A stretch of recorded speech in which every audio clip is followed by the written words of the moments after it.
We're joined by Ball State Athletics Director Beth Goetz here on what has been, at this point, about the most extraordinary week in the history of collegiate athletics. Before I get into the Ball State side of things specifically, take me back when we last spoke. It was after the meeting that had decided on the cancellation of the MAC basketball tournaments, immediately before the meeting that had decided on the cancellation of the remainder of the spring schedule. What went on in that meeting and at that point in time with the information that you had, because the NBA and the NCAA were really kind of at the forefront of what turned into our current social distancing. What happened in that meeting room that said, all right, this is what we have to do and we're going to get out in front of this? Yeah, and again, I think as we spoke before, there was a lot of communication really that was going behind the scenes, even outside of that meeting, with entities like professional sports and the NCAA, and with health officials, trying to get a better feel of for how long this crisis might last. And so it was a relatively short engagement in that sense, knowing that we needed to take immediate action for the short term. If you recall, and again, this feels like a month ago now, but our initial thought was that we would sort of shut things down with an end date in mind, even though the championship segment might not occur. So it was really, one of those moments as difficult as this is for what we do each and every day, and for the commitment and time that the student athletes put in. I think there was just a real awareness that that this was happening, and it was a really big thing and important for our communities, and we had to take action, and it was easy for our room to unify behind what was the right thing to do. You had a conference call that same Thursday, I think it was, with all of the coaches. What was the response that they had in the moment, and what's the response been as they've worked through all of this over the last couple of days with you? Yeah, I mean, I could not be more proud of our staff as a whole, and certainly not our coaches. I mean, in that moment, we didn't have anyone express anything other than general questions about how do I do this to support my student athletes, and what should I tell them about how to navigate the scenario. So we just have a remarkable staff that is focused on what's important through this crisis. You also met with a lot of student athletes since you've been back on campus. What's their response been, and what's the message been to them as they try to pull through this? Yeah, again, I don't want to say you're ever humbled by the expectation of what young people really can process and internalize, but that was really the reaction. I mean, in this moment of real grief for them that we all know is real, given the amount of time and effort they put into that,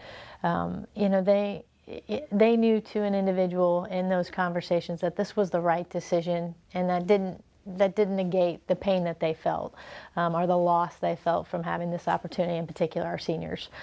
So as you talk to them, you're really just trying to listen, to support them, and I think as you talk to those student athletes and our coaches, they'll tell you to a person about the incredible stories that they just started sharing in that moment with each other about what was their best memory from this season. What does that look like over a course of a 4-year career?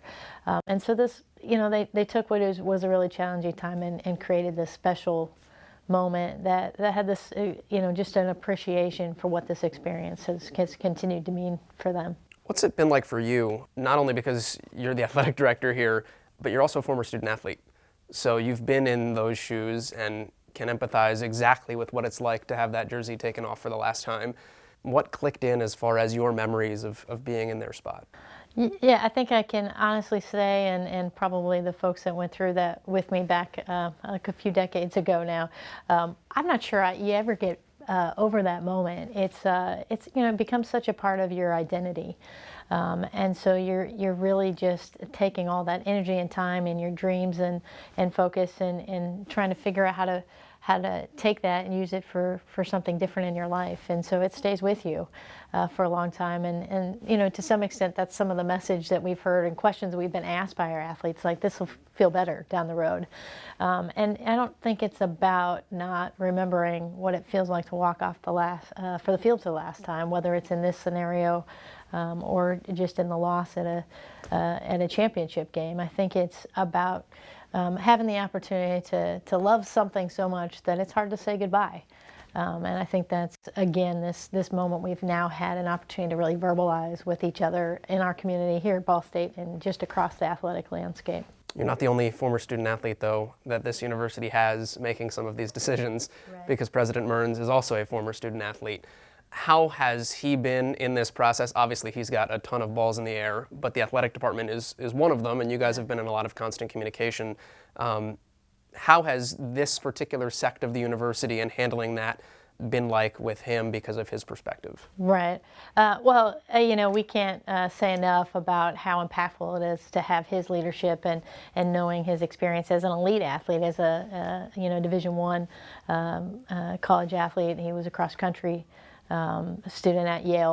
And we know what that means to him. He's engaged with our students. And so through this process, it's just that raw emotion that means something to him, means something to his wife, Jennifer, because they've all gone through that before. So, his innate ability to be a leader to all groups on campus has come through multiple times, but he was present, aware of what was going on, engaging and supportive of what our athletes needed in that moment. And we're really, really grateful to have that leadership. I want to look forward with you a little bit, and it's weird because I don't know what that means. Like, you don't know what that means. We don't know what tomorrow is going to look like. But looking forward, where does this all go as an athletic department? And assuming there will be a time where we get back to normalcy, how does that all begin to happen? And what types of plans do you begin to put in place to start that movement? Well, you prepare every day, you're interviewing and you're playing, and I'm not sure that's changed in this moment of time, even with all the unknowns that we're looking forward to. So as we talk with our staff and our student athletes, it's really the daily activities, no matter how adjusted or restricted they have to be. We still, each and every day, can make a choice to work on, whether it's our physical wellness, our mental wellness, our intellectual capacity, whether we're reading things, still taking classes. We know things are going to come back to normal at some point. And in that moment, we want to feel like we've taken advantage of this opportunity to spend more time with family, focus on areas of reading or researching your game that you haven't been involved with before.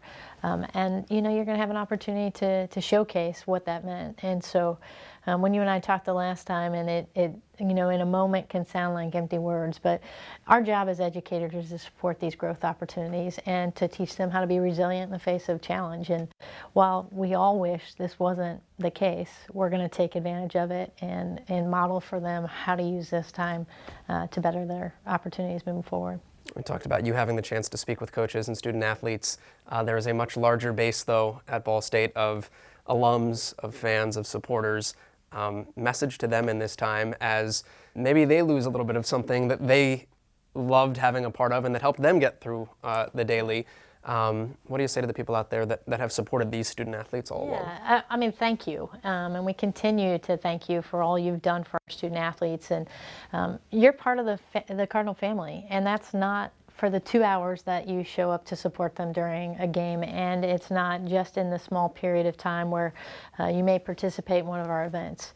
And so we are here for you just like you're always here for us. And so there'll be ways we can continue to engage and support you in the community, and we look forward to doing that. But we know it's a loss, it's a vacancy of time that hasn't been filled, and we hope that the impact you've made on our student athletes and for generations, we hope you reflect on that during this period and know that you've made a difference, you're continuing to make a difference, and we're going to be back together here soon.